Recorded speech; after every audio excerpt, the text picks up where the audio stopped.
Keenam anggota kelompok begal ini menyebut nama kelompok mereka sebagai kelompok geng Raki atau Raja Genonong Gang 1 Surabaya yang terdiri dari RX, MX, AS, ES, GR, dan FN.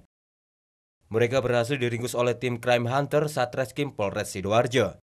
Polisi telah membekuk 7 orang, namun 1 orang pelaku bernama Erik dilimpahkan ke Polrestabes Surabaya karena aksinya dilakukan di Surabaya. Komplotan geng Raki ini terbilang sadis karena tak segan-segan melukai korbannya. Bahkan salah seorang korbannya meninggal akibat luka tusuk. Komplotan ini melakukan tindak kejahatan di 15 titik TKP di Sidoarjo dan 7 titik di Surabaya. Modus yang digunakan pelaku dengan membutuhkan korbannya. Ketika melintas di tempat sepi, pelaku memepet korban dan mengancam dengan menggunakan senjata tajam. Depan rekan-rekan ada para pelaku tindak pidana pencurian dengan kekerasan yang selama hampir 1 bulan terjadi di wilayah Sidoarjo. Kita pastikan hasil pengembangan ada 15 TKP di wilayah Sidoarjo dan 7 ada di wilayah Surabaya. Nah, pada tanggal 19 kita lakukan penangkapan terhadap salah satu tersangka.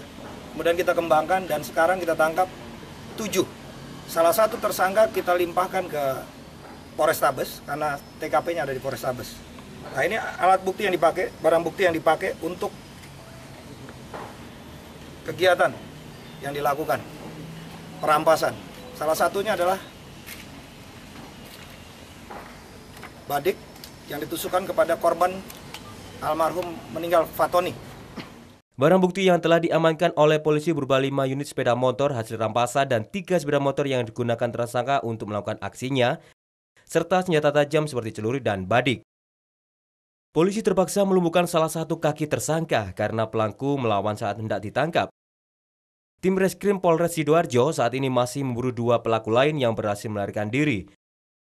Para tersangka dijerat dengan pasal 365 ayat 4 dengan ancaman hukuman 20 tahun penjara. Ya, pemirsa, terima kasih Anda masih bersama kami di Lobi Belajar Lebih Memahami dan kami masih membahas tema waspada teror begal motor bersama dengan Kapolres Sidoarjo. Pak Anggoro, terakhir tadi saya bertanya, dari yang sudah tertangkap ini apakah masih ada komplotan begal motor lain yang menjadi incaran selain 2 DPO tadi, Pak? Sampai hari ini data dari hasil pemeriksaan juga kita belum menemukan kelompok lain dalam kasus pencurian dengan kekerasan khusus motor roda 2 ini. Dan sampai hari ini hanya ada 1 kejadian perampasan mobil dengan kekerasan, TKP-nya ada di kita tetapi korban dibuang di Lumajang, ini kasus roda 4. Iya. Nah, ini dalam kelompok yang lain, tetapi sudah kita petakan, identifikasi para pelaku sudah kita ini. Biasanya ini pelaku-pelaku antar kabupaten atau provinsi. Iya, karena pelaku di dump truck ya Pak ya? Iya, betul. Di wilayah Prambon, kemudian diambil sopirnya, betul, dibawa ke wilayah Lumajang kalau tidak salah dibawa, ya Pak ya? dibuang di daerah Lumajang. Oke. Nah, ini biasanya cenderung pada pelaku-pelaku antar provinsi sampai atau dengan kabupaten. saat ini seperti apa Pak pengusutan? Identitasnya sudah kita ketahui, kita sedang lakukan pengejaran, kemudian kita koordinasi dengan Polres jalur untuk menghambat pergerakan dari barang bukti berupa dump truck tersebut. Berarti memang sampai dengan saat ini masih terkunci di komplotan geng Raki ini saja ya Pak ya, betul, yang betul. beroperasi di Memang Surabaya dan Sidoarjo ya? Khusus Raki sendiri adalah pengakuan para tersangka bahwa mereka tertarik dengan wilayah Sidoarjo karena kondisi jalan yang gelap, masih ditemukan banyak lokasi-lokasi jalan yang cukup panjang dan tanpa penerangan. Ini yang membuat mereka lebih banyak beroperasi di wilayah kita daripada di wilayah lain. Nah, seperti yang kita lihat kan TKP-nya ada 15 di kita, di Surabaya malah 7. Karena tadi kurang pencahayaan, betul, kurang, itu salah satu lengang, kenapa gitu. mereka memilih Sidoarjo menjadi target. Oke, setelah ada pengakuan seperti itu dari pihak Polres sendiri, apakah sudah ada satu bentuk koordinasi dengan entah Dishub, entah dinas-dinas terkait Pak untuk memperbaiki jalan-jalan melalui yang kurang upaya-upaya kita untuk selalu bersinergi, kita komunikasi dengan instansi terkait dengan apa yang kita temukan dalam proses penyidikan kasus begal ini, kita sampaikan dan sudah ditindaklanjuti oleh pemerintah daerah. Kalau tadi Pak Anggoro sempat menyinggung Polres Sidoarjo sudah menggerakkan operasi cipta kondisi ya Pak? Ya. Itu Jadi, sudah dari kapan Pak? Itu kegiatan yang lama, kegiatan rutin yang ditingkatkan untuk membuat Sidoarjo dalam situasi yang kita pastikan kondusif. Sasarannya bahan peledak, senjata tajam, senjata api. Itu tujuan kita, menghentikan para pelaku curanmor yang tinggi saat ini. Jadi kita coba dengan tindakan preventif, patroli-patroli dikedepankan selama 24 jam, kemudian operasi-operasi yang dilakukan secara berjenjang dengan pola waktu di semua polsek sampai pagi dilakukan patroli-patroli kegiatan rutin. Apakah dengan terungkapnya beberapa kasus begal motor ini ada perubahan gitu, peningkatan volume pemeriksaan atau segala macam, Pak? Ya, dari data yang kita perhatikan setiap bulannya melalui ANEF tiap minggu, kita lihat ada perubahan pola dari kejahatan yang dilakukan oleh para pelaku pada kasus-kasus tertentu 3C, tetapi juga kita melihat ada hasil yang signifikan bahwa dalam 1 bulan ke belakang setelah kita lakukan kegiatan rutin yang ditingkatkan, angka tindak pidana pada kasus-kasus tertentu dia menurun. Oke, ini dilakukan intensif hanya di 5 kecamatan yang rawan tadi atau? Ini dilakukan di semua kecamatan, di 18 kecamatan yang ada di Sidoarjo.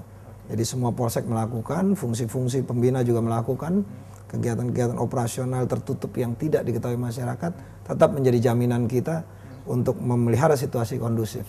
Bahwa yang tidak terlihat oleh masyarakat ini tetap bekerja, seperti fungsi-fungsi tertutup reserse intel. Mereka punya kering-kering serse, bahwa yang mengungkap kasus penangkapan begal di wilayah Sidoarjo ini ya diupayakan oleh polisi-polisi yang menggunakan kegiatan tertutup. Kalau modus yang tadi sudah sempat Pak Anggoro sampaikan, mereka mencari lokasi yang sepi. Biasanya di jam-jam berapa saja yang? Ya, dari keterangan saksi antara jam 2 sampai jam 4 pagi mereka beroperasi. Dan sasaran mereka? Sasaran mereka setiap pengendara yang tidak waspada, terutama yang mengendarai kendaraan sendiri pada jam-jam yang tadi saya sebutkan.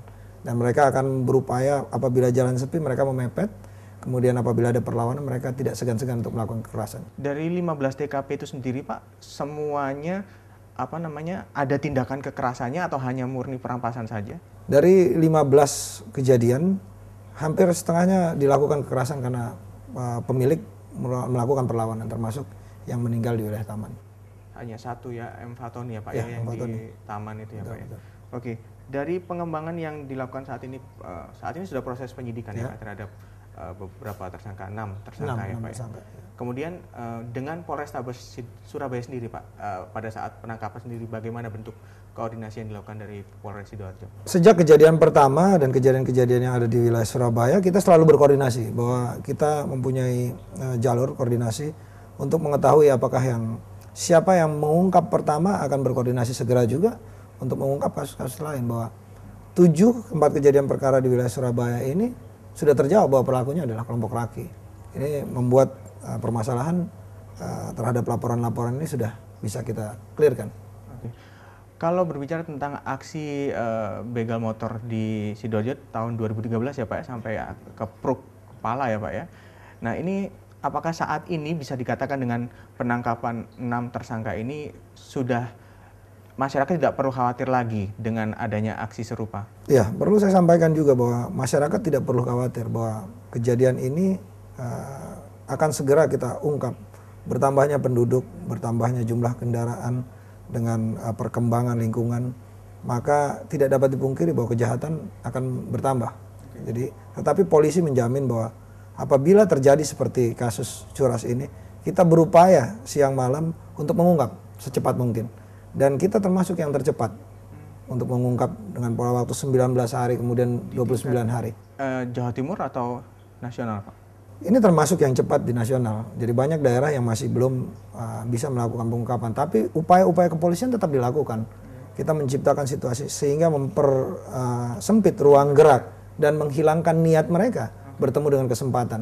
Kegiatan-kegiatan patroli, operasi yang dilakukan polisi untuk mencegah terjadinya bertemunya niat para pelaku yang dengan leluasa karena kegiatan polisi yang berkurang, maka kita tingkatkan sehingga dia tidak bertemu dengan kesempatan lagi. Baik. Kalau tadi Pak Anggoro menyampaikan ada 5 motor yang berhasil ditangkap ya Pak ya, diamankan begitu. Betul.